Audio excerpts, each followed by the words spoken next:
आत्मा को सगुण तथा निर्गुण रूप में जानना ही आत्मज्ञान है, जिसमें एक ज्ञान गम्य है तो दूसरा बोध गम्य है।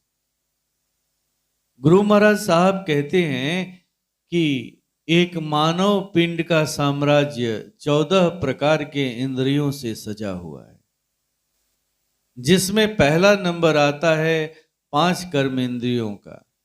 इसमें मुख, हाथ, लिंग, गुदा तथा पैर आते हैं। इनके द्वारा हम स्थूल कर्म करते हैं। दूसरा नंबर आता है 5 ज्ञान इंद्रियों का। इसमें आंख, कान, नाक, जीभ तथा त्वचा आते हैं। इनका कार्य कुछ स्थूल कार्यों के लिए भी है तथा कुछ सूक्ष्म कार्यों के लिए भी है। वैसे इन 5 ज्ञानेंद्रियों के द्वारा ही हम तत्वबोध भी करते हैं। क्रमशः नाक के द्वारा गंध के रूप में, यह पृथ्वी तत्व का परिचायक है। जीभ के द्वारा रस के रूप में, इसीलिए इसे रसना भी कहते हैं। यह जल तत्व का परिचायक है।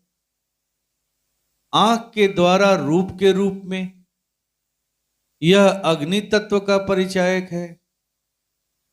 त्वचा के द्वारा स्पर्श के रूप में, यह वायु तत्व का परिचायक है। और कान के द्वारा शब्द के रूप में, यह आकाश तत्व का परिचायक है। परम पूज्य गुरु महाराज साहब द्वारा दी गई साधना इसी आकाश तत्व की साधना है। अब तीसरा नंबर आता है अंतःकरण का।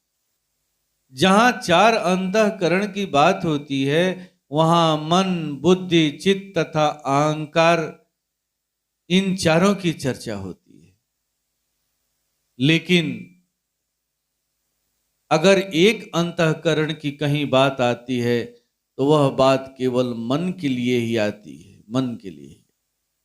क्योंकि बुद्धि, चित्त तथा अहंकार की उत्पत्ति मन से ही हुई है।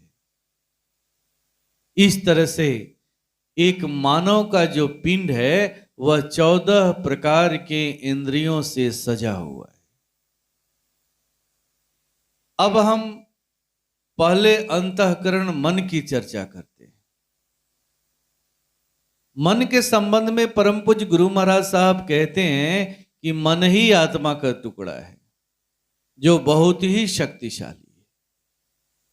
यही आत्मा के साम्राज्य का मंत्री है।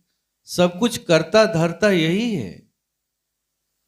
जब इस मन को जाने अनजाने अपने शक्ति का बोध हो जाता है तो इसे यह भ्रम हो जाता है कि सारी ऐश्वर्यता मेरे द्वारा ही रचित है, मेरे द्वारा ही घटित हो रही है।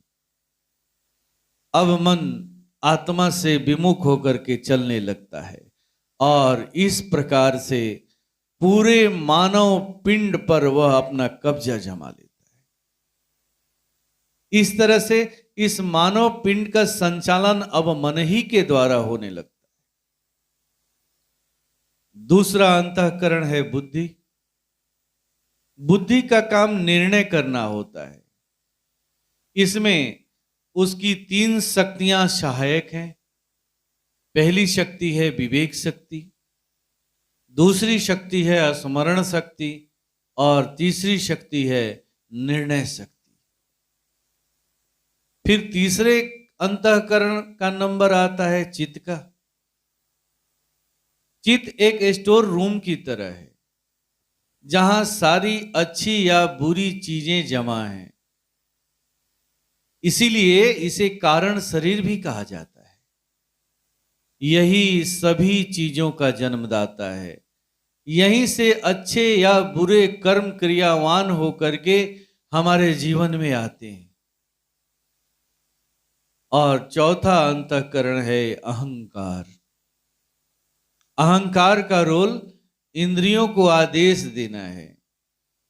इसी के आदेश से इंद्रियां कार्य करती हैं। ऐसे में अब मन को लगने लगता है कि वह इस मानव पिंड का राजा मैं ही हूं, मैं ही हूं, जबकि वह तो मंत्री था।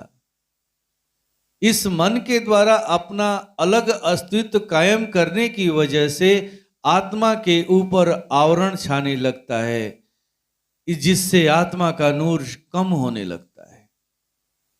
इस तरह आवरण युक्त आत्मा ही जीवात्मा कहलाती है और इसी की मृत्यु होती है और इसी का जन्म होता है, जबकि आत्मा तो अजन्मा है।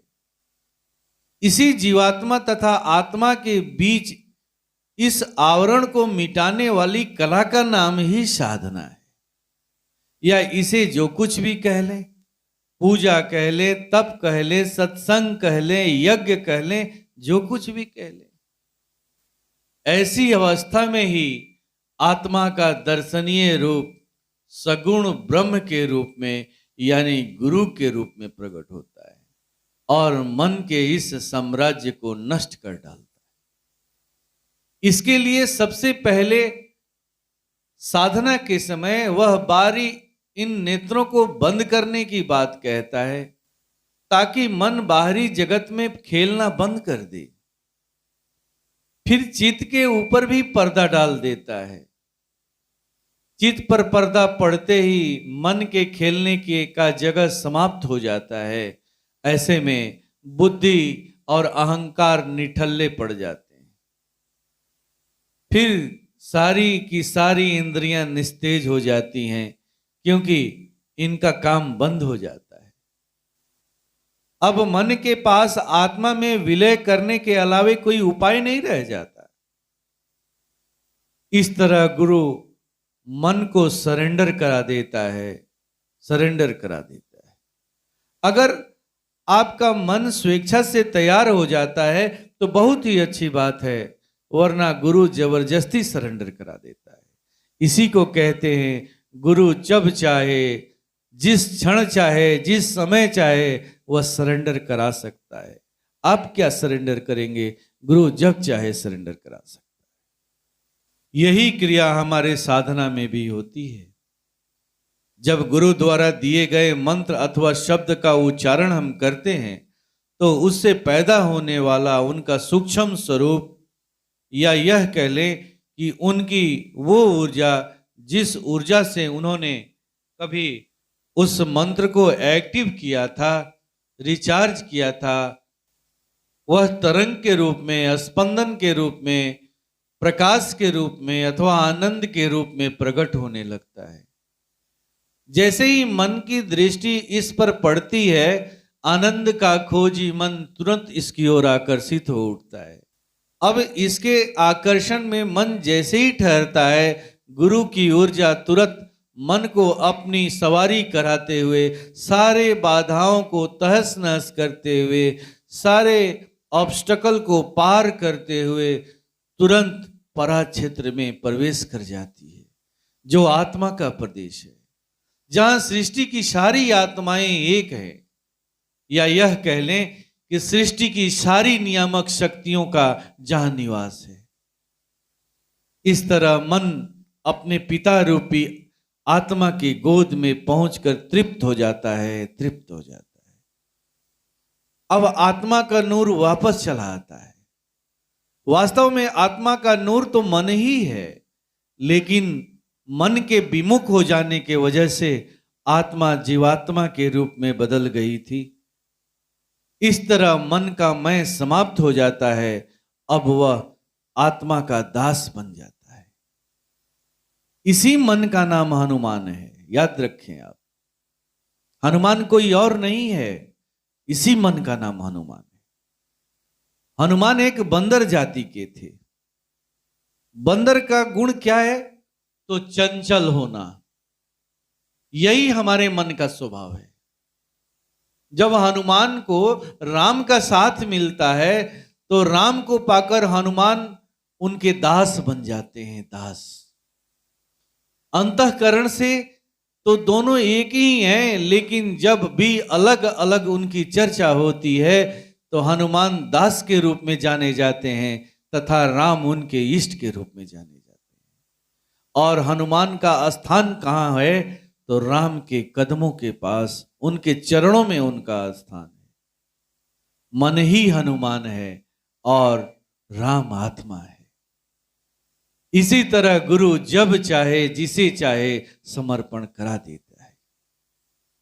आत्मा का यह दर्शनीय रूप मन तथा आत्मा के इस बाउंडिंग को पूरा करके स्वयं हट जाता है। आप इसे इस तरह से समझें जैसे पानी, बालू और सीमेंट। इसमें पानी ही गुरु है जो बालू और सीमेंट के बीच एक बाउंडिंग करता है। दोनों के मिलन से एक अद्भुत मजबूती आती है, वह पिलर बन जाते हैं। अब वह मकान के पूरा का पूरा भार वहन करने योग्य बन जाते हैं। यह मकान ही तो मानव पिंड है। जब पानी रूपी गुरु को जब यह विश्वास हो जाता है तो फिर वहां से वह हट जाता है, निकल जाता है। वह अपना श्रेय भी नहीं लेना चाहता। कितना महान है गुरु धर्म, कितना महान है गुरु धर्म। वह किसी के क्षेत्र में, किसी के यहां उस पिलर को ढाने के लिए नहीं जाता, बल्कि उस पिलर को मजबूत करने के लिए जाता है। अगर कहीं सत्संग देता है, सत्संग कराता है, तो वह मन और आत्मा रूपी पिलर को मजबूत करने के लिए जाता है, मजबूत करने का कार्य करता है। जब वह मजबूती प्रदान कर देता है तो स्वयं वहां से वो हट जाता है, निकल जाता है। कितना श्रेष्ठ है गुरु धर्म, कितना श्रेष्ठ है गुरु।